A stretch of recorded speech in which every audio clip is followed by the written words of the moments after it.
Pradeep sir, പ്രതിപക്ഷ ഉപനേതൃസ്ഥാനം CPIക്ക് നൽകില്ല എന്ന ഉറച്ച നിലപാടിൽ തന്നെയാണ് പിണറായി വിജയൻ. പ്രതിപക്ഷ നേതാവ് താനാണ്. അതുകൊണ്ട് ഇത്തരത്തിൽ നിർദ്ദേശങ്ങൾ അല്ലെങ്കിൽ പ്രതിപക്ഷ നേതൃത്വം ഏറ്റെടുക്കേണ്ട ചില നിലപാടുകൾ, തീരുമാനങ്ങളൊക്കെ CPI അറിയിക്കും എന്ന നിലയിലേക്കാണ് അദ്ദേഹം കാര്യങ്ങൾ പറഞ്ഞു വെച്ചിരിക്കുന്നത്. ഇതിനെതിരെ അതിരൂക്ഷമായ ഒരു വിമർശനം ബിനോയ് വിശ്വം ഉന്നയിച്ചിട്ടുമുണ്ട്. എങ്ങനെ വിലയിരുത്തും? സത്യത്തിൽ CPM-നും CPIക്കും ഇടയിൽ കേരളത്തിൽ നടന്നുകൊണ്ടിരിക്കുന്നത് ഒരു ഒത്തുതീർപ്പും ഇല്ലാത്ത സമരമാണ് എന്ന് ഇടതുപക്ഷ രാഷ്ട്രീയത്തെ അടുത്ത് അറിയുന്നവർക്കൊക്കെ ബോധ്യപ്പെട്ടിട്ടുണ്ട്. പ്രധാനപ്പെട്ട കാരണം വളരെ വ്യക്തമാണ്. കഴിഞ്ഞ നിയമസഭാ തെരഞ്ഞെടുപ്പിൽ ദയനീയമായ പരാജയം ഏറ്റുവാങ്ങേണ്ടി വന്ന ഇടതുപക്ഷ മുന്നണിയിലെ രണ്ടാമത്തെ കക്ഷിയായ CPIക്ക് താരതമ്യേന ചെറിയ പരിക്കാണ് പറ്റിയത്. 8 സീറ്റുകൾ അവർക്ക് നിലനിർത്താൻ പറ്റി. ചിഞ്ചുറാണി ഒഴികെയുള്ള പ്രമുഖ നേതാക്കന്മാരൊക്കെ ജയിക്കുകയും ചെയ്തു.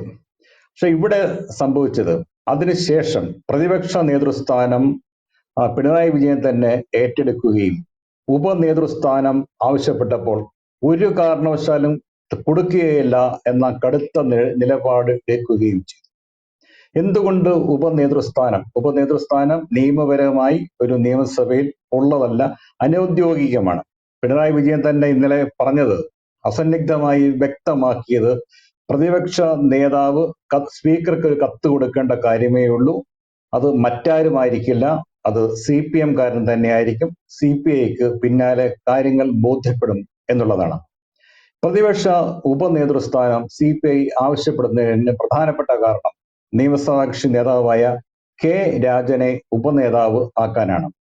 അവർക്ക് ബോധ്യപ്പെട്ട പ്രധാനപ്പെട്ട കാരണം, ഒരു കാരണവശാലും അസംബ്ലിയിലെ പ്രകടനത്തിൽ പിണറായി വിജയന് ഒരു മേന്മയും ഉണ്ടാകാൻ സാധ്യതയില്ല. കഴിഞ്ഞ സമ്മേളനങ്ങൾ അത് എല്ലാവരെയും ബോധ്യപ്പെടുത്തിയിട്ടുണ്ട്. അപ്പോൾ നിയമസഭയിൽ കോൺഗ്രസ് നയിക്കുന്ന ഐക്യജനാധിപത്യ മുന്നണി സർക്കാരിനെതിരായിട്ടുള്ള പ്രധാന ശബ്ദം തങ്ങളുടേതായിരിക്കാൻ CPIക്ക് ആഗ്രഹമുണ്ട്. പാർലമെന്ററി പ്രവർത്തനത്തിൽ അവർക്ക് നല്ല പാരമ്പര്യമുണ്ട്. പ്രതിപക്ഷ നേതാവായ പിണറായി വിജയന് പ്രതിപക്ഷത്തെ നയിക്കാൻ കെൽപ്പില്ല, ശക്തിയില്ല. മാത്രമല്ല, പിണറായി വിജയന്റെ വ്യക്തിപരമായ അദ്ദേഹത്തെ ഉയർത്തി കാണിച്ചതുകൊണ്ടാണ് തെരഞ്ഞെടുപ്പിൽ തോൽവി ഉണ്ടായത് എന്ന് CPIയുടെ സ്വയം വിമർശനത്തിൽ അവർക്ക് ബോധ്യം വന്നിട്ടുമുണ്ട്. അപ്പോൾ അങ്ങനെ ജനങ്ങളാൽ തിരസ്കരിക്കപ്പെട്ട ഒരു നേതാവ് നയിക്കുന്ന ഇടതുപക്ഷ ഭാഗത്തിരുന്ന് തങ്ങൾക്കൊന്നും ചെയ്യാൻ പറ്റില്ല എന്ന് അവർക്ക് ബോധ്യം വന്നിട്ടുണ്ട്. ദേശീയ തലത്തിൽ തന്നെ 2023 മുതൽ അവരൊരു ദേശീയ കക്ഷിയെ അല്ല. തൃണമൂൽ കോൺഗ്രസും നാഷണലിസ്റ്റ് കോൺഗ്രസ് പാർട്ടിയും CPIക്കൊപ്പം 2023 തെരഞ്ഞെടുപ്പ് കമ്മീഷനാൽ ദേശീയ പാർട്ടി സ്ഥാനത്ത് നിന്ന് പുറത്താക്കപ്പെട്ടു.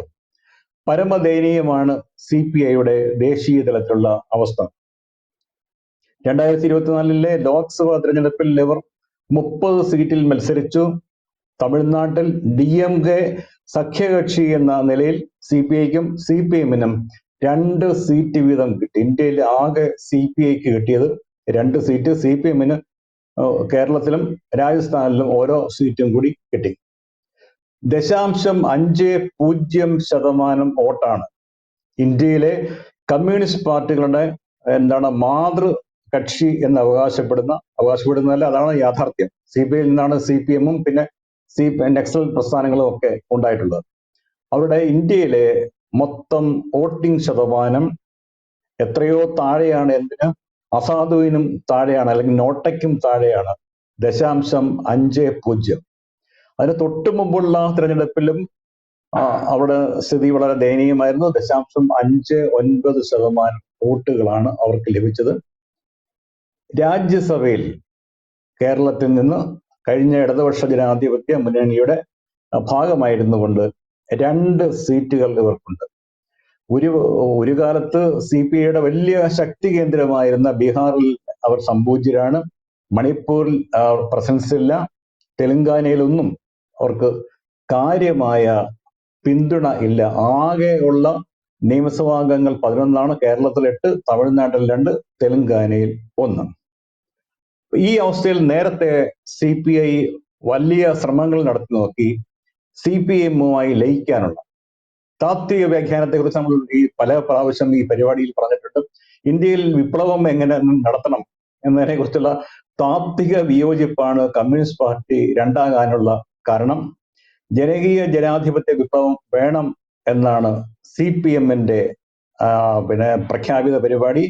ദേശീയ ജനാധിപത്യം ആണ് CPI-യുടെ നയം. ദേശീയ ജനാധിപത്യത്തിൽ ബൂർഷ്വാ പാർട്ടികൾ എന്ന് കമ്മ്യൂണിസ്റ്റ് പാർട്ടികൾ വിലയിരുത്തുന്ന കോൺഗ്രസ് പോലെയുള്ള ജനാധിപത്യ കക്ഷികളുടെ കൂടി സഹകരണം ഉണ്ടാകണം. അതുകൊണ്ടാണ് കേരളത്തിലെ 69-ൽ അച്യുതമേനോനുമായി ചേർന്ന് CPI അച്യുതമേനോന്റെ നേതൃത്വത്തിൽ കോൺഗ്രസ് ഉൾപ്പെടെയുള്ള മുന്നണി മന്ത്രിസഭ ഉണ്ടാവുകയും 70-ലെ തെരഞ്ഞെടുപ്പിലും അത് തുടരുകയും അത് കഴിഞ്ഞ് കോൺഗ്രസിന്റെ ഭാഗമായി തന്നെ മത്സരിക്കുകയും PK വാസുദേവൻ നായർ മുഖ്യമന്ത്രി ആവുകയും ശേഷം പാർട്ടി ഇടതുപക്ഷ ഐക്യം സാധ്യതമാക്കാൻ വേണ്ടിയാണ് മുഖ്യമന്ത്രി സ്ഥാനം PK വാസുദേവൻ നായർ മുഖ്യമന്ത്രി സ്ഥാനം രാജിവെക്കുകയും CPM-നോട് ഒപ്പം ചേരുകയും ചെയ്തത്. അതിനുശേഷം എന്ത് സംഭവിച്ചു എന്ന് നമുക്കറിയാം. പാർട്ടി ശോഷിച്ച് കേരളത്തിലും ഇന്ത്യയിലും അത് കടലാസ് സംഘടന മാത്രമായി അവശേഷിച്ചു. കേരളത്തിൽ എങ്കിലും പിടിച്ചു നിൽക്കാനുള്ള തീവ്ര ശ്രമത്തിലാണ് CPI ഇപ്പോൾ. അതിന്റെ ഭാഗമാണ് K. രാജനെ പോലെ ഒരു മുതിർന്ന നേതാവ് പ്രതിപക്ഷ ഉപനേതാവായി വരികയും പരാജയപ്പെടും എന്ന് ഉറപ്പുള്ള ഇടതുപക്ഷത്തിന്റെ ഇപ്പോഴത്തെ നേതൃത്വത്തിൽ ഒരു കാരണവശാലും അത് ബാലഗോപാലിനെയാണ് CPM ഉപനേതൃസ്ഥാനത്തേക്ക് വെച്ചിട്ടുള്ളത്. ബാലഗോപാലിനെ കൊണ്ടോ പിണറായി വിജയനെ കൊണ്ടോ പ്രതിപക്ഷത്തിന്റെ ശബ്ദം നിയമസഭയിൽ ഉന്നയിക്കാൻ പറ്റില്ല, പ്രതിഫലിപ്പിക്കാൻ പറ്റില്ല എന്ന് പൂർണ്ണ ബോധ്യമുള്ളത് കൊണ്ടാണ് ഇവർ പ്രതിപക്ഷ ഉപനേതൃസ്ഥാനത്തിന് വേണ്ടി വാദിക്കുകയും വാശി പിടിക്കുകയും ചെയ്യുന്നത്. പൊതുവിൽ CPI-യുടെ സംസ്ഥാന സെക്രട്ടറിമാരിൽ മൃദുഭാഷി എന്ന് പറയുന്ന ഇപ്പോഴത്തെ സെക്രട്ടറി ബിനോയ് വിശ്വം ഇന്നലെ പിണറായി വിജയന്റെ പ്രസ്താവനയോട് അതിരൂക്ഷമായ ഭാഷയിലാണ് പ്രതികരിച്ചിട്ടുള്ളത്. തങ്ങൾക്ക് അർഹതപ്പെട്ടത് തന്നില്ലെങ്കിൽ എന്ത് സംഭവിക്കും എന്നതിന്റെ ധ്വനി അദ്ദേഹത്തിന്റെ പ്രസംഗത്തിലുണ്ട്. പദവിക്കും പക്വതയ്ക്കും നിരക്കാത്തതാണ് പിണറായി വിജയന്റെ ഇന്നലത്തെ പ്രസംഗം, ഇന്നലെ പരാമർശം എന്നാണ് അദ്ദേഹം പരസ്യ പ്രസ്താവന ഇറക്കിയിട്ടുള്ളത്. ഇത് CPI-ക്കും CPM-നും ഇടയിലുള്ള ഒരു തർക്ക വിഷയമാണ്. തർക്ക വിഷയങ്ങൾ ചർച്ചകളിലൂടെയാണ് പരിഹരിക്കുന്നത്. ഉഭയകക്ഷി ചർച്ചകളിലൂടെ പരിഹരിക്കാനിരുന്ന വിഷയത്തെക്കുറിച്ച് അതിനുവേണ്ടി മാറ്റിവെച്ച വിഷയത്തിൽ ഏകപക്ഷീയമായി പിണറായി വിജയൻ പ്രതികരിച്ചത് LDF സംസ്കാരത്തിന് ചേർന്നതല്ല എന്ന വിശദീകരണവും അദ്ദേഹം നൽകിയിട്ടുണ്ട്. കാര്യങ്ങൾ വ്യക്തം. ഒരു കാരണവശാലും CPI-ക്ക് ഉപനേതൃ പദവി നൽകാൻ CPM തയ്യാറല്ല. അത് CPI ഈ വാദം അംഗീകരിച്ച് വല്യമ്മാവന്റെ കൂടെ നിൽക്കാൻ CPI-യും തയ്യാറല്ല. CPI സ്വതന്ത്രമായി പ്രവർത്തിക്കും. നിയമസഭയ്ക്കകത്ത് ഒരു ലക്ഷ്യം കൂടെയുണ്ട്. 2027 അടുത്ത വർഷം ഏപ്രിലിലെ 3 രാജ്യസഭാ സീറ്റുകൾ കേരളത്തിൽ ഒഴിവരും. ഒന്ന് അബ്ദുൽ വഹാബ്, ജോൺ ബ്രിട്ടാസ്, V. ശിവദാസ്. ഇതിൽ 2 സീറ്റുകൾ ഉറപ്പായും UDF-ന് കിട്ടും. മൂന്നാമത്തെ സീറ്റ് ഒരു വോട്ട് കൂടി ഉണ്ടെങ്കിൽ 36 അംഗങ്ങൾ നിയമസഭയിൽ LDF-നുണ്ടെങ്കിൽ LDF-ന് കിട്ടേണ്ടതാണ്. ദൗർഭാഗ്യവശാൽ 35 അംഗങ്ങൾ മാത്രമേ ഉള്ളൂ. CPI-യുടെ 2 രാജ്യസഭാ അംഗങ്ങൾ PP സുനീറിന്റെ കാലാവധി 2030 ജൂലൈ വരെയുണ്ട്.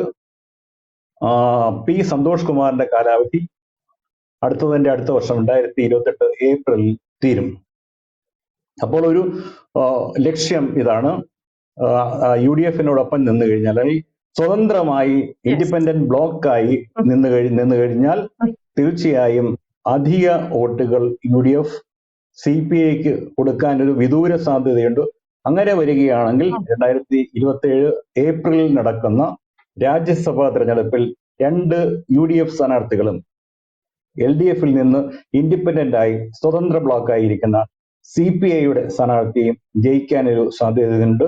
അതോടെ ഇന്ത്യയിലെ ഇടതുപക്ഷ ഐക്യം ഉണ്ടായാലും ഐക്യം ഇല്ലേലും പ്രത്യേകിച്ച് കാര്യങ്ങളൊന്നും ഉണ്ടാകാൻ പോകുന്നില്ല.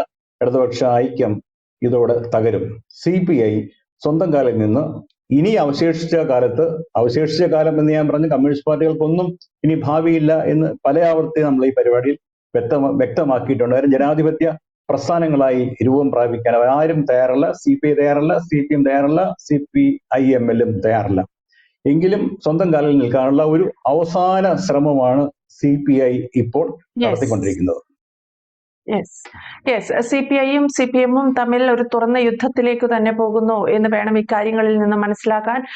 CPMന്റെ ആവശ്യങ്ങൾ അല്ലെങ്കിൽ പ്രതിപക്ഷ നേതാവ് പിണറായി വിജയൻ പറയുന്ന ചില കാര്യങ്ങളിൽ CPIക്ക് കടുത്ത വിയോജിപ്പുണ്ട്. ആ വിയോജിപ്പുമായി CPI മുന്നോട്ട് പോവുകയാണ്. നിയമസഭയിൽ സ്വതന്ത്രമായിരിക്കാൻ CPI തീരുമാനിക്കുന്നു എന്നുള്ളത് പിണറായി വിജയനെ സംബന്ധിച്ചിടത്തോളം അല്ലെങ്കിൽ പാർട്ടിയെ സംബന്ധിച്ചിടത്തോളം ഒരു ക്ഷീണമാവാനുള്ള സാധ്യതയുമുണ്ട്. വ്യക്തമാണ്. Thank you Pradeep sir. കൂടുതൽ വാർത്തകളും വിശേഷങ്ങളും നിങ്ങളിലേക്ക് എത്താൻ ABC മലയാളം സബ്സ്ക്രൈബ് ചെയ്യുക, ബെൽ ബട്ടണും അമർത്തുക.